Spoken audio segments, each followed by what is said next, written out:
Hi guys! So this week we're going to be going over a different type of form for graphing quadratics. It's called Vertex form. If you have a printer at home, I highly suggest you just printing this out and then doing the notes with me. If not, if you just want to watch it or if you want to write it on your own sheet of paper, that's fine.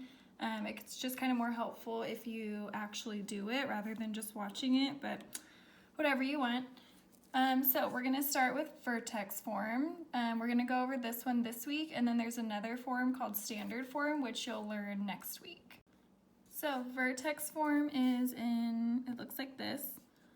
Y equals A times the quantity X minus H quantity squared plus K. So this is like the general form. So they all represent something. Your A value, that is your orientation.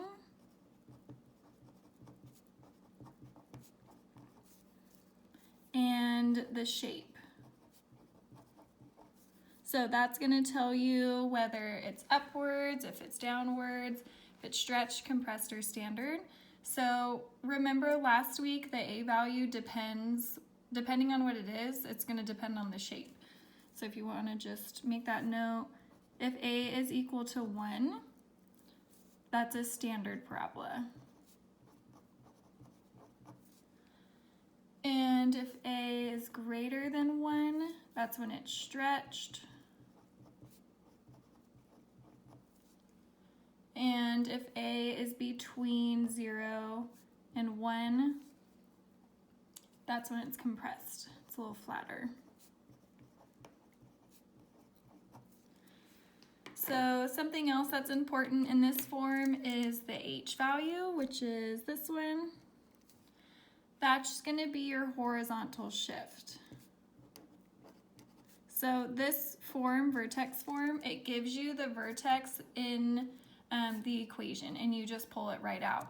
So this is the horizontal shift. That's going to be moving it left and right.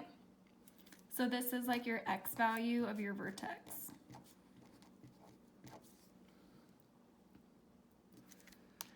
And then your Y value of your vertex, that's going to be the K value, which is your vertical shift, which is going to make it go up and down.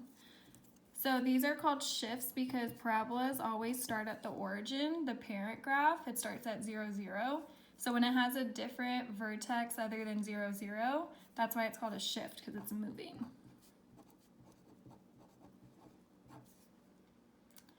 So whenever you see an equation in this form, your vertex is just H, K. But the tricky thing that's going to be with this one is you're going to have to change the sign of your H value. So whatever sign it has, like in these examples, you just switch the H value. And you do that because since it's a minus, like you're kind of just plugging in that number. So if I plugged in a negative here, it would change it positive. So that's why we have to reverse it when it's in its form. So you should be able to fill out like all the information without even seeing the graph. So we're just going to go over a couple before we start graphing just to practice. So right here, your vertex, this would be your H value because that's where it is in the general one. And then so since it's positive 6, it's going to be negative 6. And then your Y value of your vertex is K. That one, it just keeps the sign. So whatever it is out there, that would be negative 12. And that's your vertex. So your orientation depends on the sign of your A value. So since the 3/4 is positive, I know it's going to be facing upwards. Then depending on the value of the A value, so since it's 3/4, that's a number between 0 and 1. That's what tells us it's compressed. And this shift, that's just how it moved from 0, 0. So you just look at that with your vertex. So from 0, 0, it went to -6. So that means it would go left 6. And then it's a -12, so that means we would go down 12.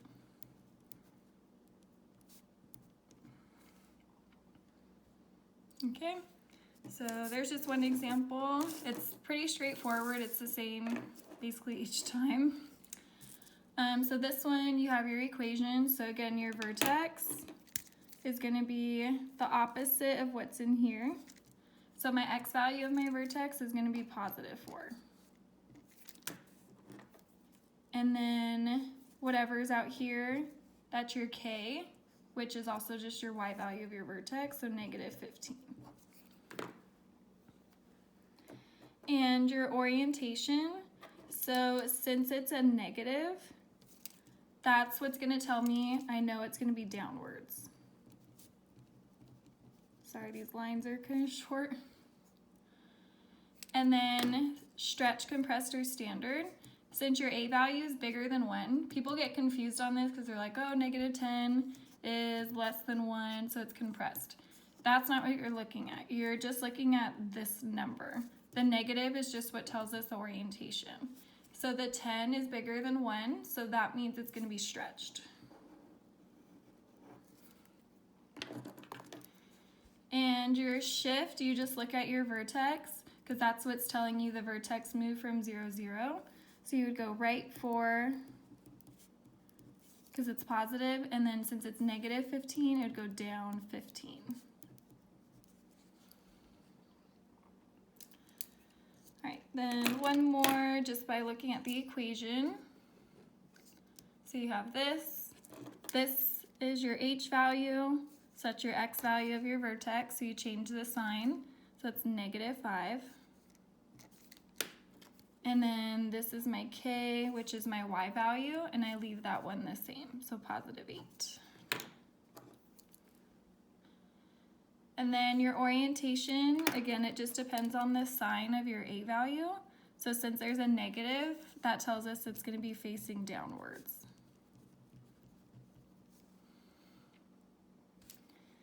And then stretch, compressed, or standard. There's technically not, like, you don't see a number right here, but technically there's a 1.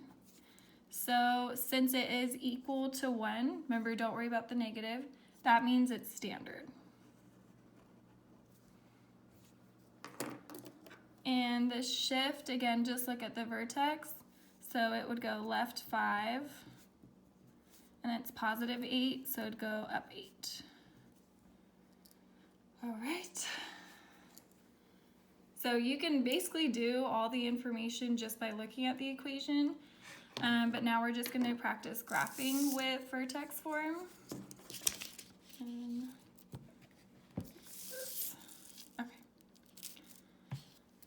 So this first one, this is in vertex form. So when you start with your table, we're not using the same values that we did last week. It's going to depend on what your vertex is. So you always want to put your vertex in the very middle of your table. Because remember, your vertex is the very middle point of your graph, so you want to make sure it's in the middle of your table. And the reason you do that will make sense in a second. So this is your h, so that means my x value of my vertex is +4. And then my y value would be +2. So it's kind of nice because it already does one for you. So since that's the middle point of your table, you need to have equidistant values on both sides. So to fill out the rest of this table, you go lower than 4, and then you go higher than 4. And then you plug those into here to get the values. So lower than 4, I would just go 3 and 2. And then higher than 4 would just be 5 and 6. And now 4 is perfectly in the middle. And now you just plug those in, and then that would give you your y values for your ordered pairs. So, hopefully you downloaded this app last week. It's super helpful. It's way better than the phone. Let's see if I could type it in. So -1/2, so I'm just going to put -0.5. And then parentheses. So you're plugging in x. So in this case, I'm going to plug in 3.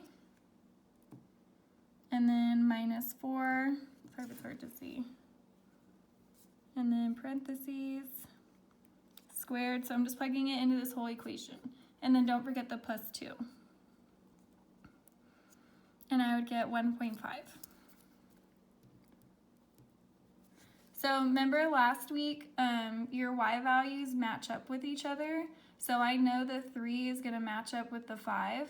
So I'm just going to also write 1.5 here. You can check if you want or save yourself some time. So I'm going to go back and change the 3 to a 2. Like this. And then that would give me 0. So again, since 2 is supposed to match up with 6, I know this is also going to be 0. And now you can graph it. So you have 2, 0. The graph looks weird because I didn't want to take up the whole paper with the whole graph, so I just made it smaller. And then 3, 1.5, 4, 2, 5, 1.5, and 6, 0. So it's facing downwards, which is good because that's what it said in the equation. So that's a good way to check yourself. And there's your graph. And now we can fill this all out.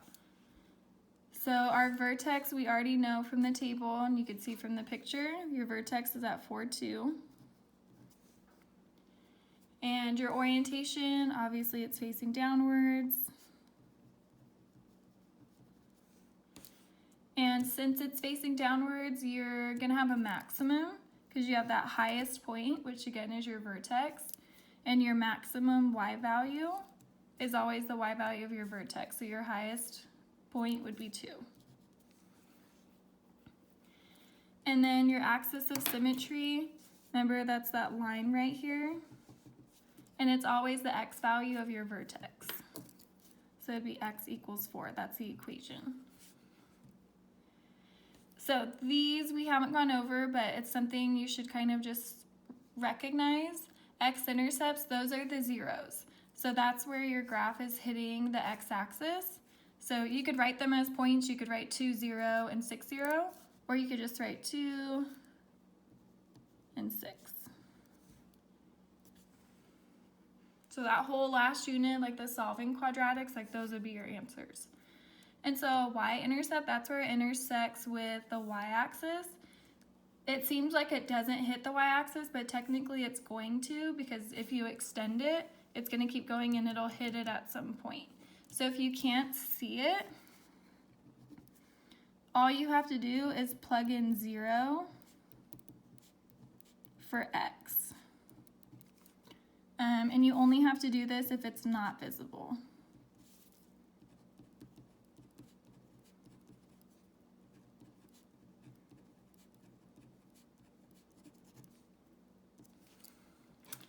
So all I would do is just plug 0 in for that x. So I just go, my God, you can't see anything. Hello? Okay. Oh, okay. What's happening? So I just plug in 0. And that would be -6. So that means your y-intercept is at -6. We just can't see it because we only use those 5 points. Then stretch, compressed, or standard. So just by looking at this, right here, that's 1/2. That's between 0 and 1, so it's compressed. So it got a little flatter. And your shift, just like up before, you just look at your vertex. So I know it went right 4, because it was positive, and up 2. So you could see 2 because that was the origin, and that's where it moved. Domain, it's always going to be the same for these types of graph. It's going to be all real numbers, or if you want to do -infinity to infinity, whichever. Range, since it's facing downwards, so remember you go bottom to top. I finally said it right. So the very lowest point of this graph we can't see because it goes on forever. So it's a parentheses negative infinity. And the highest point possible for this graph is positive 2. And that's when you do a bracket because it's an exact value. And then end behavior, that's where a lot of you guys are struggling. I know it's kind of confusing. So your end behavior, your x values are always different. So because they go left and right. They go to positive infinity and negative infinity. And your y values are always the same. That's where everyone's messing up. So since it's facing downwards, that means your y values are always approaching negative infinity. So they're the same. All right, so nothing really too new from last week, just the vertex part. So I'll do one more. Screwed it up. Oops, sorry. My thing just like fell off. Okay, got it back to normal. That was a mess. I dropped it like 13 times. Okay, so I'll do another example. So just like before, you always want to start with your vertex in the very middle of your table. So however many like boxes there are, just put it right in the middle. So your x value of your vertex, that's your h, which, and then remember, make sure you switch your sign. So it'd be -3. And then your y value is your k, and you keep that one the same. Okay, so then to get the other x values, remember you just go lower than -3 and then higher. So lower than -3 is -4 and -5, and then higher would be -2 and -1.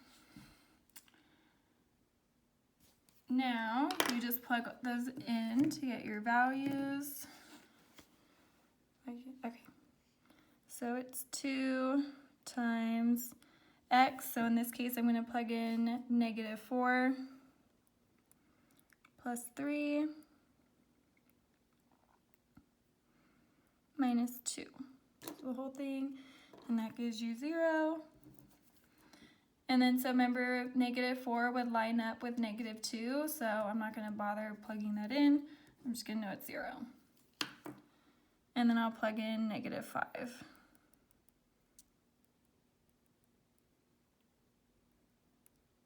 And that would be 6. And so -5 lines up with -1, so I know this is 6. If you want to plug them in to check, go for it, but I'm just going to trust it. So now you graph it. So -5, positive 6, -4, 0, -2, did I do that right? Yeah. Oh, -3, -2, -2, 0, and -1, positive 6. So again, make sure when you connect your dots that you do it like, try to make it look like a U, don't do a V, because that's a completely different graph. And there's your graph. And then we get to do all this. So your vertex, we already know, is -3, -2. Orientation, obviously it's going upwards. And we would also know that because your A value is positive. So since it's facing upwards, we have a minimum. Because your lowest point of your graph, your lowest y value, remember it's always the y value of your vertex, would be -2. And your axis of symmetry, that's that line right here. So it's the x value of your vertex, so it's just x equals -3. And your x-intercepts, that's just where it's hitting the x-axis. So it would be, that's -4 and -2. And sometimes you might see it as like -4, 0 and -2, 0, but whatever. This is also fine. Your y-intercept, we can't see it, so remember just like before, if you can't see it, you just plug in 0.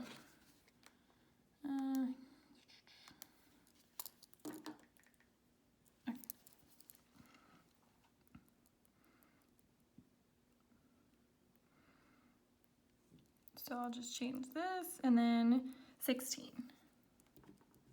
So I just did the same thing. I plugged in for 0 for x.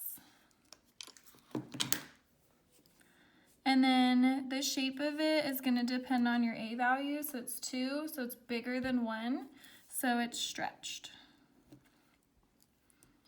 And this shift, so you just look at your vertex. So basically it's just asking how did it move from the parent function, 0, 0. So it went left 3 and down 2. And domain, again, it's always the same because it extends in both directions, left and right. So all real numbers. Or if you like this way, whichever, it means the same thing. Range, it's facing upwards. So remember, it's your lowest y value to your highest.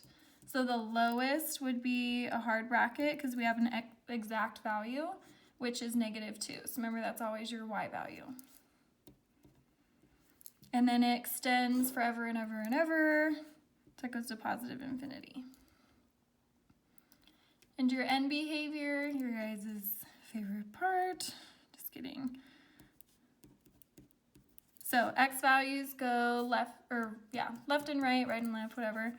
So as x approaches infinity and negative infinity, your y values, since your graph is going upwards, they're both going towards positive infinity. And that's it. That is vertex form. So hopefully it's not too bad. It's really nothing new, just pulling out the vertex and then just a different way of setting up your table. But hopefully this was helpful for you and made sense. You guys seemed fine with the ones last week, so just keep up the good work. I miss you guys like crazy. I wish we were in the classroom so bad. But I'll just deal with it. So, okay. Hope this made sense, and I'll hopefully see you guys soon on a virtual meeting or something. So, hope everything's well. All right. See ya.